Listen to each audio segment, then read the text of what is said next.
بسم الله الرحمن الرحيم.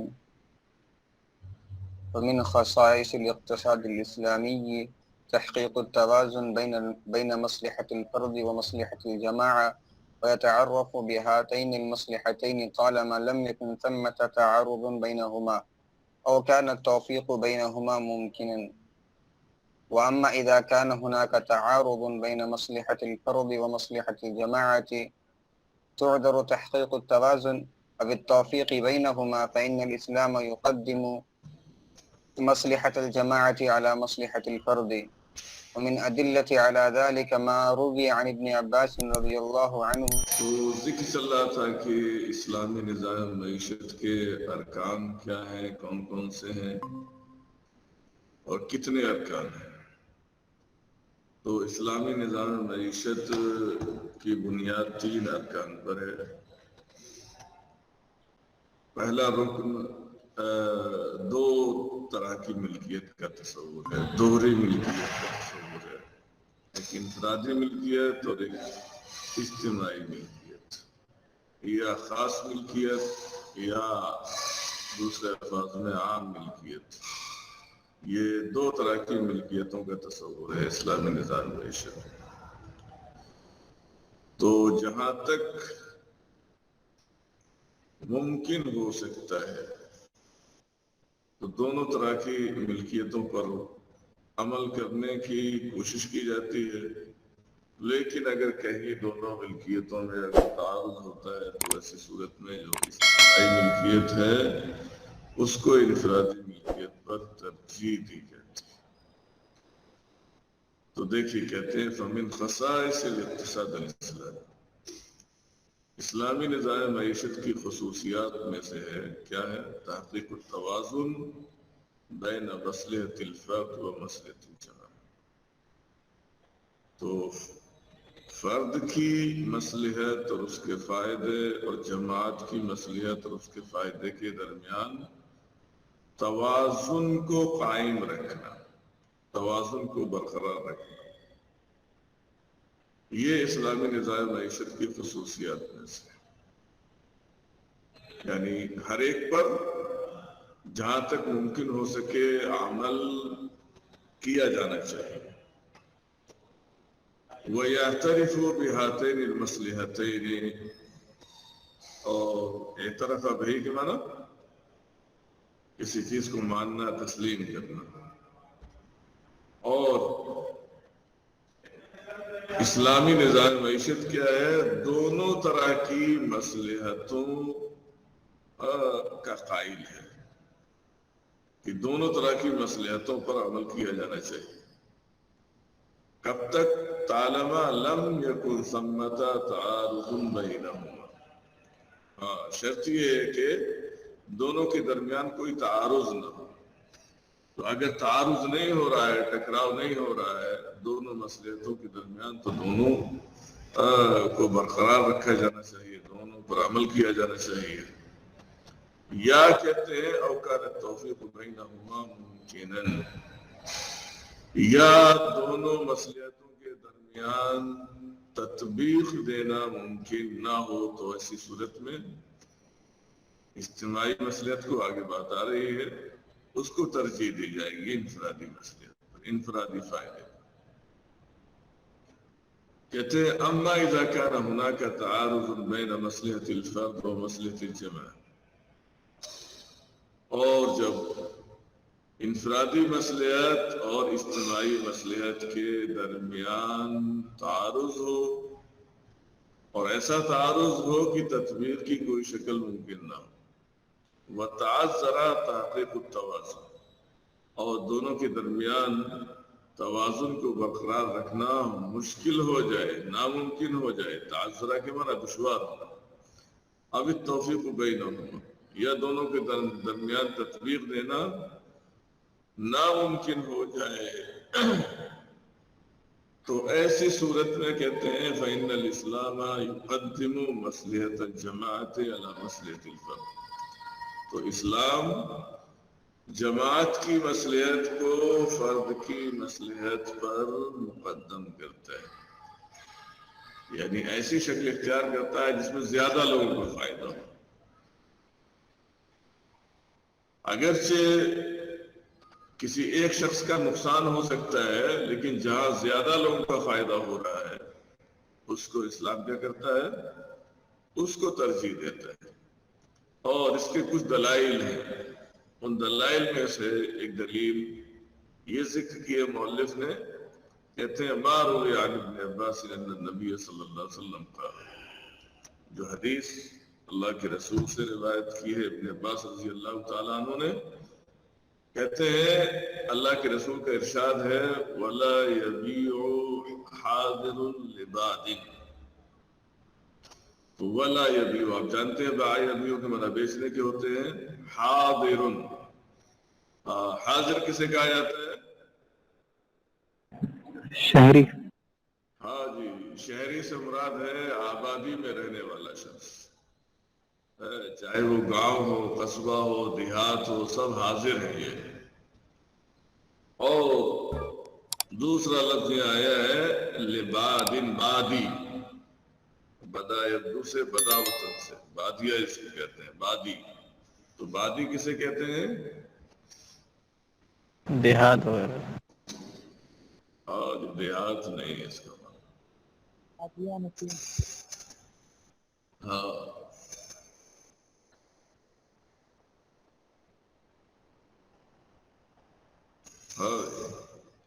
بادی کا مطلب، بادیہ کا مطلب دیہات نہیں ہے. حاضر میں شہر، گاؤں، دیہات، قصبہ، چھوٹا گاؤں سب شامل ہے.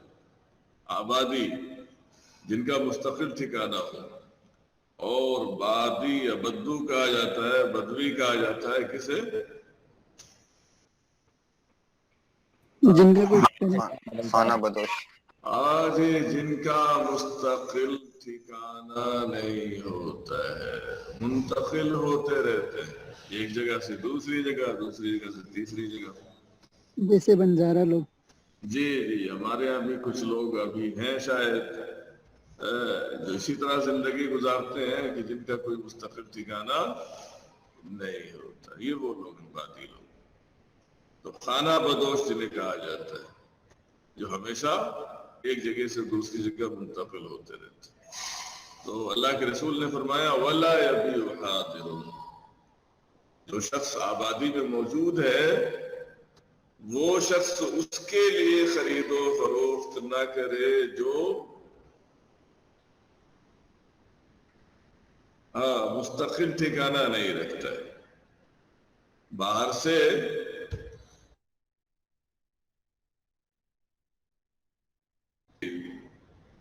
تو کچھ لوگ ہوتے ہیں درمیان میں، جنہیں آج کل ایجنٹ کمیشن کہا جاتا ہے یا دلال کہا جاتا ہے. تو جب باہر سے کوئی سامان لے کر آتا ہے تو کیا کرتے ہیں کہ ابھی چونکہ سامان کا ریٹ کم چل رہا ہے یا سستا ہے، آپ میرے پاس چھوڑ جائیں اور میں بیچوں گا اس کو مناسب وقت پر، مناسب ریٹ پر میں اس کو بیچوں گا، اور جو منافع ہوگا کچھ آپ مجھے دیجیے گا اور کچھ آپ لے لیجیے گا. تو اس طرح سے جو خرید و فروخت کرتے ہیں. تو اللہ کے رسول صلی اللہ علیہ وسلم نے کیا کہا وَلَا يَبِيعُ حَاضِرٌ لِبَادٍ. تو آبادی میں رہنے والا یا شہر میں رہنے والا شخص کیا ہے؟ باہر سے آنے والے شخص کے لیے نہ بیچے، خرید و فروخت نہ کرے. وجہ کیا ہے؟ کہتے ہیں فَالْحَاضِرْ سَيُقَدِّمُ النُّصْحَ لِلْبَادِ. تو یہاں یہ تو بات صحیح ہے اپنی جگہ کہ جو شہری شخص ہے یہ کیا کرے گا؟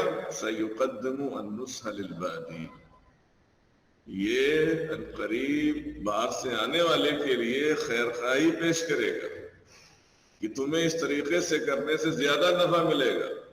اگر تم میرے پاس سامان چھوڑ کر جاؤ گے اور مجھے اختیار دو گے بیچنے کا تو یہ خیر خواہی ہے اس کی جانب سے، یہ تو صحیح ہے اپنی جگہ. لیکن ہوگا کیا؟ وَسَيَبِيعُ لَهُ بِسِعْرٍ أَعْلَىٰ، اور ان قریب وہ اس کے لیے، کس کے لیے؟ وَسَيَبِيعُ لَهُ ضمیر مجرور کس کے لیے؟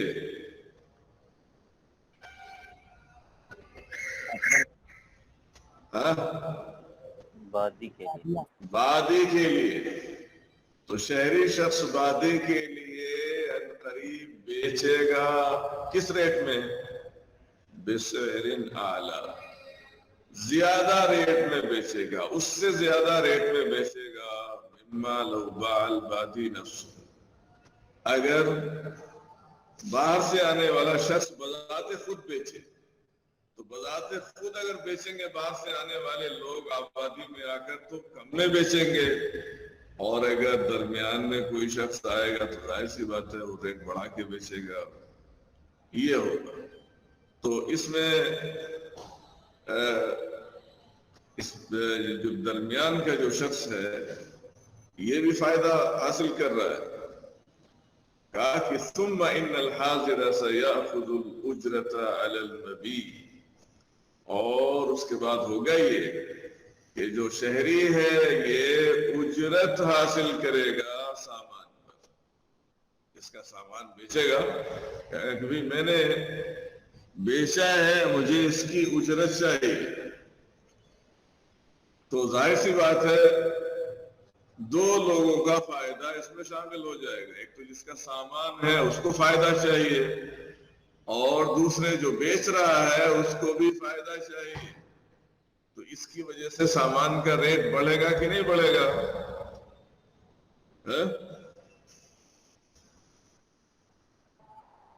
ہاں جی، سامان کا ریٹ تو بڑھے گا. تو اسی سے منع کیا. وقد منع من ذلك، تو حاضر کو اس سے منع کر دیا گیا کہ بھائی آپ یہ کام نہ کریں. کیوں نہ کریں؟ لأن مصلحة اہل الحضر اولا، اس لیے کہ بستی والوں کی، شہر والوں کی جو مصلحت ہے، جو فائدہ ہے وہ مقدر ہے. حیث سیبیع علیہم البادی بسعر النخل، کیسے؟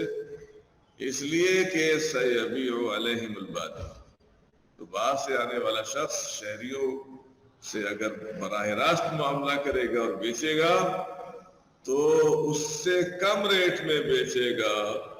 مما لو بیع لہ، اس ریٹ سے کم ریٹ میں بیچے گا کہ اگر بادی کے لیے کوئی دوسرا شخص بیچے. تو منع کرنے کی یہ علت ہے کہ تیسرا شخص اگر درمیان میں آتا ہے تو سامان کا ریٹ بڑھ جائے گا. تو یہ صحیح ہے کہ بیچ میں ایک شخص کو فائدہ ہو رہا ہے، لیکن ریٹ جو بڑھے گا وہ سارے لوگوں کے لیے مہنگائی بڑھے گی. اس لیے شریعت نے ان کو نقصان سے بچانے کے لیے اس کو منع کر دیا کہ جو براہ راست خریدنا چاہتے ہیں وہ براہ راست خرید سکیں اور ان کو زیادہ فائدہ ہو.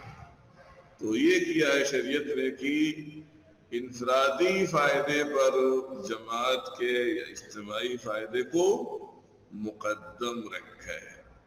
اور آئیے اگلی ایک اور دلیل ہے.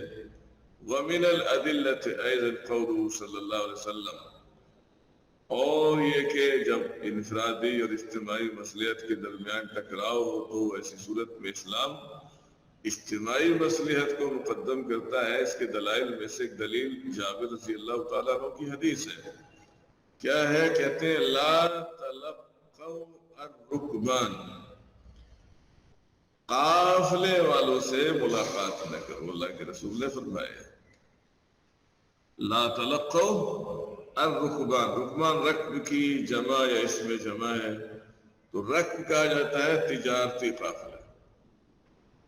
تو تجارتی قافلے آتے ہیں اپنا سامان بیچنے کے لیے. تو لوگ کیا کرتے ہیں کہ بازار میں، مارکیٹ میں پہنچنے سے پہلے راستے ہی میں کہیں ان سے جا کے ملاقات کر لیتے ہیں اور کوشش کرتے ہیں کہ ان کا سارا سامان وہیں خرید لیا جائے. تو اس کا فائدہ کیا ہے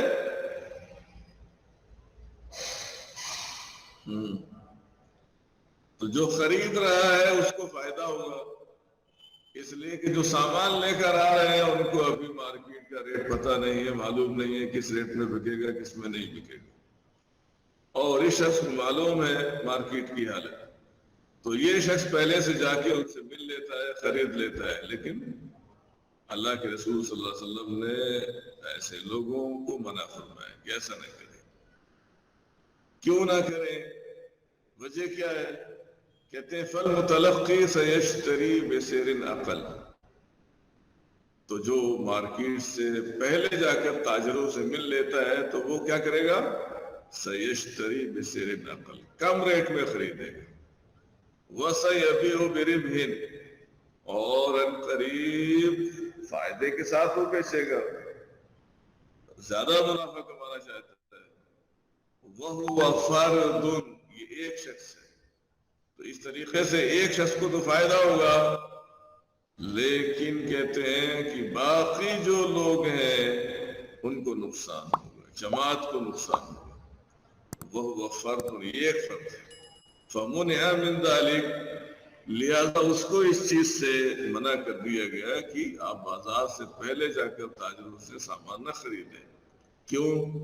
لِكَيْ يَسْتَفِيدَ أَكْبَرُ عَدَدٍ مِّنَ النَّاسِ مِنَ الشِّرَاءِ مِنَ الرُّكْبَانِ أَنفُسِهِمْ، تاکہ لوگوں کی بڑی سے بڑی تعداد فائدہ اٹھا سکے بذات خود قافلے والے لوگوں سے، بذات خود قافلے والے لوگوں سے لوگ سامان خریدیں گے تو ایسی صورت میں انہیں سامان سستا ملے گا یا مہنگا ملے گا؟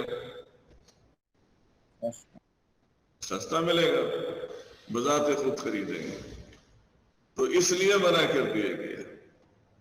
لِبَيْعِهِمْ غَالِبًا بِسَعْرِ نَقْلٍ، تو چونکہ قافلے والے لوگ عام طور سے جو سامان لے کر آتے ہیں باہر سے، وہ کم ریٹ میں، اکثر ایسا ہی ہوتا ہے، کم ریٹ میں بیچتے ہیں، وہ جانا چاہتے ہیں کہ بھی ہم اپنا جلدی سے سامان بیچ کر چلے جائیں، تو اس لیے یہاں ایک شخص کو فائدہ ہو رہا تھا اور جو جماعت ہے، جو افراد ہیں، ان کو نقصان ہو رہا تھا۔ شریعت نے منع کر دیا کہ آپ ایسا نہ کریں، یہاں جماعت کو اور بہت سارے افراد کو نقصان ہو رہا ہے۔ ایک اور دلیل، اس کی تیسری دلیل کہتے ہیں وَلَقَدْ أَجَازَ بَعْضُ الْفُقَهَاءِ اخراج الطعام من ید محتکرہ، کہتے ہیں کہ اسلام نے کیا کیا ہے؟ جائز قرار دیا، بعض فقہاء نے جائز قرار دیا کیا؟ اخراج الطعام، غلہ نکال لیا جائے، کہاں سے؟ من ید محتکرہ، جس نے ذخیرہ اندوزی کر کے رکھا ہوا ہے۔ ذخیرہ اندوزی کیوں کرتا ہے انسان؟ تاکہ مارکیٹ میں طلب زیادہ ہو جائے، سامان کم ہو جائے، ریٹ بڑھ جائے۔ اگر کسی نے ایسا کیا ہوا ہے تو بعض فقہاء نے حکومت کو یہ حق دیا ہے کہ وہ اناج، وہ غلہ کیا ہے، ذخیرہ اندوزی کرنے والے کے ملکیت سے چھین لیا جائے، لے لیا جائے زبردستی، قہراً، وَبَيْعَهُ عَلَى النَّاسِ، اور لوگوں پر اس کو بیچ دیا جائے تاکہ لوگوں کی ضرورت پوری ہو سکے۔ تو یہ کس لیے کیا ہے؟ تو ذخیرہ اندوزی کر کے سامان کو رکھنا اور اس کے بعد بیچنا، اس میں کس کا فائدہ ہے؟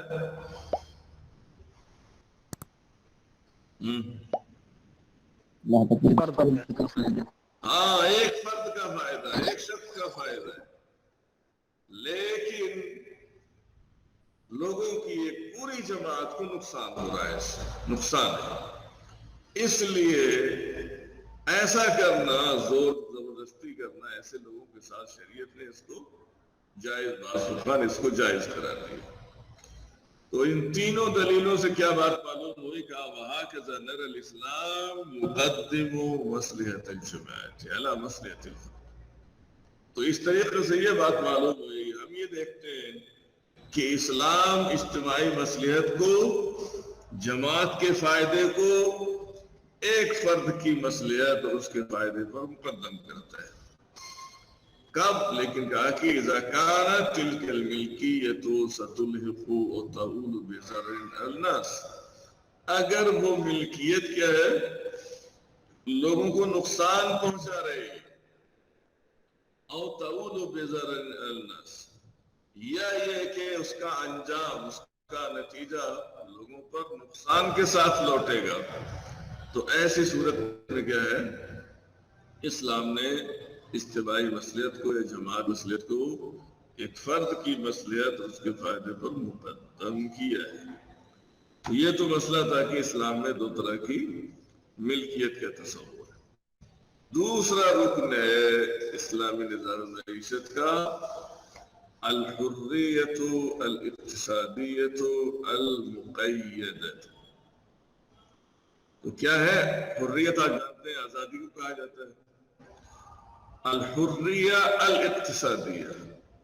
الحریہ الاقتصادیہ کا مطلب ہوا معاشی آزادی، لیکن اس کے بعد ہے المقیدۃ. تو اسلامی نظام معیشت میں معاشی آزادی ہے، لیکن وہ آزادی بھی کیسی ہے؟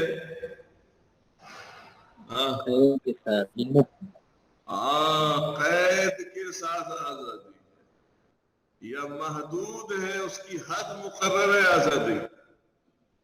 معیشت کے جو نظام چل رہے ہیں دنیا میں ان کا حال کیا ہے؟ وہاں ان کے یہاں مطلق العنان آزادی ہے، کوئی پابندی نہیں ہے. اور ایک کچھ نظام ایسے ہیں معیشت کے جہاں ذرا سی بھی آزادی نہیں ہے، پابندی ہی پابندی ہے. تو ایک طرف تو مطلق العنان آزادی ہے، دوسری طرف کیا ہے؟ پابندی ہی پابندی ہے، ذرا سی بھی آزادی نہیں ہے. اسلام نے درمیانی راستہ اختیار کیا ہے. تو کیا ہے اس میں؟ آزادی بھی ہے اور پابندی بھی ہے کہ نہیں؟ تو اسلامی نظام معیشت میں آزادی ہے لیکن محدود آزادی ہے، یعنی اس کی حد متعین ہے کتنی آزادی آپ رکھ سکتے ہیں. دیکھیے اس کی تفصیل یہ کہتے ہیں تقیید الحریت فی الاقتصاد الاسلامی. تو اسلامی نظام معیشت میں آزادی کو مقید کرنے کا یا پابند کرنے کا مطلب کیا ہے؟ مطلب یہ ہے کہتے ہیں کہ یعنی ایجاد الضوابط الشرعیہ فی کسب المال. تو مال کمانے کے سلسلے میں، مال حاصل کرنے کے سلسلے میں، مال خرچ کرنے کے سلسلے میں کیا ہے؟ شرعی ضوابط بنانا. یہ ہے کہ مال آپ کہاں سے حاصل کریں گے اور خرچ کہاں کریں گے. آپ آزاد نہیں، جیسا کہ دوسرے سسٹم نظام کہتے ہیں کہ جو کماتا ہے وہ چاہے جیسے جہاں سے بھی کمائے، کوئی اس کے اوپر پابندی نہیں ہے. چاہے اپنے جسم کے اعضاء اور جوارے ہی بیچ کر کمائے، کمائی تو کمائی ہے. لیکن اسلام اس کی اجازت نہیں دیتا ہے کہ جہاں سے چاہے آپ کما لیں. تو اس میں بھی پابندی ہے، اور کیا ہے؟ وہ انفاق، خرچ کرنے میں بھی شریعت کے ضوابط ایجاد کرنا اور ضابطے بنانا، یہ مطلب ہے پابندی کا. بخلاف النظام الرأسمالی. اسلامی نظام معیشت کے برعکس کون سا نظام ہے دوسرا؟ جسے کہتے ہیں سرمایہ دارانہ نظام، جو اس وقت چل رہا ہے. تو سرمایہ دارانہ نظام کے برعکس ہے یہ اسلامی نظام معیشت، اور اس میں آزادی کا تصور. تو سرمایہ دارانہ نظام میں کیا ہے؟ الذی اطلقها بلا قیود او ضوابط. جس نے اس آزادی کو بغیر کسی قید کے، بغیر کسی ضابطے کے چھوڑ دیا ہے. کوئی قید نہیں، کوئی پابندی نہیں، کوئی ضابطہ نہیں ہے اس کے لیے. یہ سرمایہ دارانہ نظام کا حال ہے. وجعل لدى الفرد، اور سرمایہ دارانہ نظام نے کیا کیا ہے؟ انسان کے نزدیک کیا کیا ہے؟ جعل لدى الفرد الحریۃ المطلقہ، اس نے انسان کو مکمل آزادی دے رکھی ہے فی الکسب والانفاق، مال کے حاصل کرنے میں بھی اور مال کے خرچ کرنے میں بھی، خرچ کرنے دونوں میں مکمل آزادی انسان کو دے رکھی ہے۔ لیکن اسلام نے نہ تو مال کے کمانے میں مکمل آپ کو آزاد بنایا ہے اور نہ ہی مال کے خرچ کرنے میں آپ کو مکمل آزادی۔ تو یہ فرق ہے دونوں نظاموں کے درمیان، اسلامی نظام معیشت اور سرمایہ دارانہ نظام معیشت۔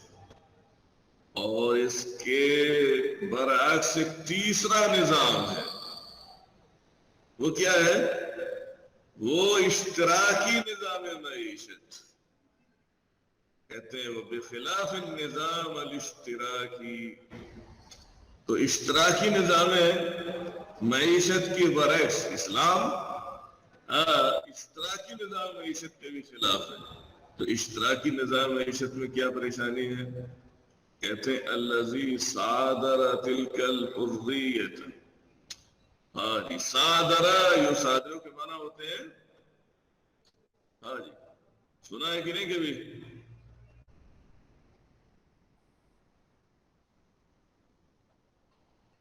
جاری کا صادرہ یصادرو، تو صادرہ کا معنی ہوتا ہے کسی کا سامان، کسی کا مال کیا ہے؟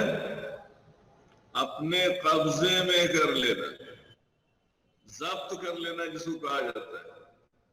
تو اشتراکی جو نظام معیشت ہے اس نے کیا کیا ہے؟ صادرہ تلک الحریہ، تو سرمایہ دارہ نظام معیشت میں جو مطلق اعلان آزادی ہے اس کو کیا کیا ہے؟ اس کو ضبط کر لیے۔ تو کیا کیا ضبط کرنے کے بعد؟ فمنع الناس من التملک، لہذا اس نظام نے، اشتراکی نظام معیشت نے کیا کیا؟ لوگوں کو مالک بننے ہی سے روک دیا۔ یعنی اس نظام میں کوئی شخص کسی چیز کا مالک نہیں ہوتا ہے، جو چیز بھی ہوتی ہے وہ سب کی مشترکہ ہوتی ہے۔ کوئی شخص یہ دعویٰ نہیں کر سکتا کہ میں تنہا اس چیز کا مالک ہوں۔ جو پیسہ کمائے، جو دولت کمائے، جو بھی کرے، وہ خاص آپ کی ملکیت نہیں ہوتی ہے، بلکہ ان کا نقطہ نظر یہ ہے کہ وہ سارے لوگوں کی ملکیت ہے، اور حکومت سب کی جانب سے نیابت کرتے ہوئے جہاں مناسب سمجھے گی کیا کرے گی؟ اس کو اس کو خرچ کرے گی۔ تو جو آپ کما رہے ہیں، محنت کر رہے ہیں، کوشش کر رہے ہیں، تو حکومت کیا کرے گی کہ آپ کی محنت کے بقدر جو آپ کما رہے ہیں وہ آپ کو دے گی، آپ جتنا بھی مناسب سمجھیں، اور جو اس سے فاضل ہوگا اس کے آپ حقدار نہیں۔ تو یہ سسٹم ہے کہا اشتراکی نظام معیشت میں کہ کوئی بھی شخص مالک نہیں۔ تو یہ نظام بھی، یہ سسٹم بھی کہہ لیجیے فطرت کے خلاف ہے۔ یعنی مالک بننا اور مالک ہونے کا یہ حق اللہ تعالیٰ نے ہر انسان کی فطرت میں رکھا ہے کہ نہیں رکھا ہے؟ ہر شخص مالک بننا چاہتا ہے کہ نہیں چاہتا ہے؟ ہاں جی چاہتا ہے، ہر شخص مالک بننا چاہتا ہے، اور اس کا اندازہ اس بات سے ہوتا ہے کہ اللہ رب العزت نے ہر انسان کی فطرت میں یہ چیز رکھی ہے کہ آپ اگر کم سن بچہ بھی ہو، 2 سال کا، 1 سال کا، 1.5 سال کا، 3 سال کا اگر بچہ ہے، آپ اس کے ہاتھ میں کوئی چیز دے دیں اور پھر اس سے اس کو لینے کی کوشش کریں تو وہ آسانی سے آپ کو دے دے گا؟ ہاں ہاں جی، نہیں وہ آپ کو نہیں دے گا. وہ یہ سمجھتا ہے کہ اب یہ چیز میرے پاس آ گئی ہے تو اس کے پاس ہونی چاہیے. ہاں اسی کے پاس ہونی چاہیے. میرے پاس ہاں وہ مالک ہو گیا اس کا. تو یہ ایک فطری چیز ہے جس کو سلب نہیں کیا جا سکتا ہے، جس کو چھینا نہیں جا سکتا ہے. لیکن ایک نظام کے تحت کیا ہے، اس فطری حق کو بھی لوگوں نے چھین لیا ہے. تو یہ 3 سسٹم ہے. اسلامی نظام معیشت آزادی کے تعلق سے آزادی ہے لیکن محدود آزادی ہے، اور سرمایہ داران نظام معیشت ہے اس کے اندر کیا ہے، مطلق العنان آزادی ہے کہ جس طرح سے چاہے آپ پیسہ کمائیں، جس طرح سے چاہے خرچ کریں، کوئی پابندی نہیں ہے.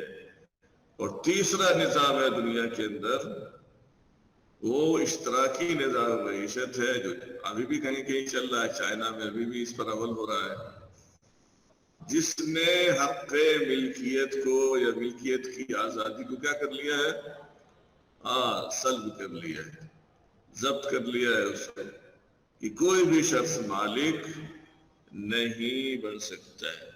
جو چیز بھی ہوگی سب کی مشترکہ چیز ہوگی، حق ملکیت اس کے پاس نہیں ہے کسی چیز کا.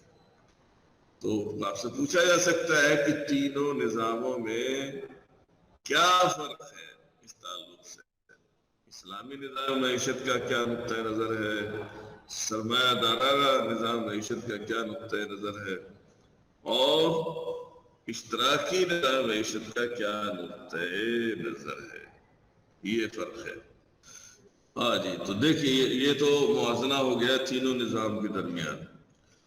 اس کے بعد اگلا مسئلہ ہے، کہتے ہیں والضوابط الشرعیۃ جعلت تلک الحریہ تستہدف تحقیق امور ثلاثہ. تو مال کے کمانے اور مال کے خرچ کرنے کے سلسلے میں شریعت نے کچھ ضابطے مقرر کیے ہیں، کچھ اصول بنائے ہیں، اور ان اصول اور ضابطوں نے جو آزادی ہے معاشی اس کو 3 چیزوں کا پابند کیا ہے. اسلامی نظام معیشت میں کیا ہے، مال کمانے کے لیے، مال حاصل کرنے کے لیے کچھ اصول ہے، کچھ قاعدے ہیں، کچھ ضابطے، اور ان ضابطوں کی روشنی میں کیا ہے، جو آزادی دی گئی ہے وہ اس کے سامنے 3 چیزیں ہونی چاہیے. کہتے ہیں والضوابط الشرعیہ جعلت تلک الحریۃ تستہدف تحقیق امور ثلاثہ. تو شرعی ضوابط نے جو معاشی آزادی اسلامی نظام معیشت میں، اس کو اس بات کے لیے مجبور کیا ہے کہ اس کے سامنے 3 چیزوں کا اصول یقینی ہونا چاہیے. استہداف کے معنی ہوتے ہیں کسی چیز کو نشانہ بنانا، اس کے سامنے یہ بات ہونی چاہیے. 3 امور کے کون کون سے ہونے چاہیے؟ پہلی چیز ان یکون النشاط الاقتصادی مشروعا. سب سے پہلا ضابطہ تو یہ ہے کہ آپ کوئی بھی معاشی حرکت، سرگرمی، کام کرنا چاہتے ہیں، کوئی کاروبار کرنا چاہتے ہیں، اس کے لیے پہلا ضابطہ کیا ہے؟ مشروع ہونا چاہیے. کیا مطلب مشروع ہونا چاہیے؟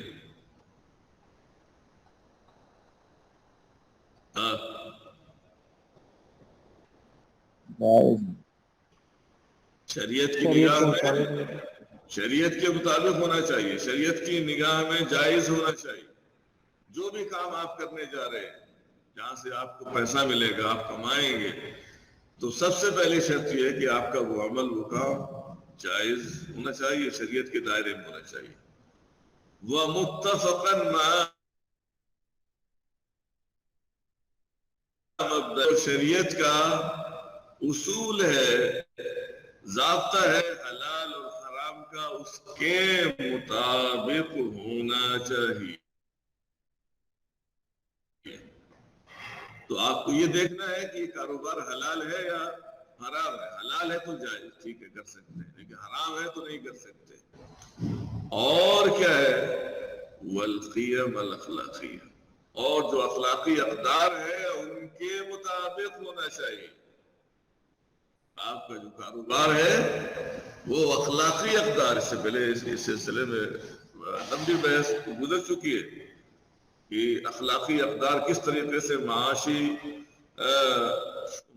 معیشت کو فروغ دیتے ہیں. تو اخلاقی اقدار کے مطابق ہونا چاہیے. تو سب سے پہلا ضابطہ تو یہ ہے کہ آپ کوئی بھی کام، کاروبار، تجارت کرنے جا رہے ہیں تو پہلے یہ سوچیں، یہاں سے شروع کرنا ہے. کہتے ہیں وَهَذَا الْقَيْدُ يَرْبِطُ الْاِقْتِصَادَ الْإِسْلَامِ بِمَعْنَى الطَّاعَةِ وَالْعُبُودِيَّةِ لِلَّهِ. یہ جو پہلی قید ہے، یہ پابندی ہے، یہ اسلامی نظام معیشت کو اللہ تعالیٰ کی اطاعت اور اس کی عبودیت سے انسان کو جوڑ دیتی ہے. اگر آپ اسلامی اصولوں کے مطابق تجارت کریں گے، کاروبار کریں گے تو یہ بھی کس میں شمار ہوگا؟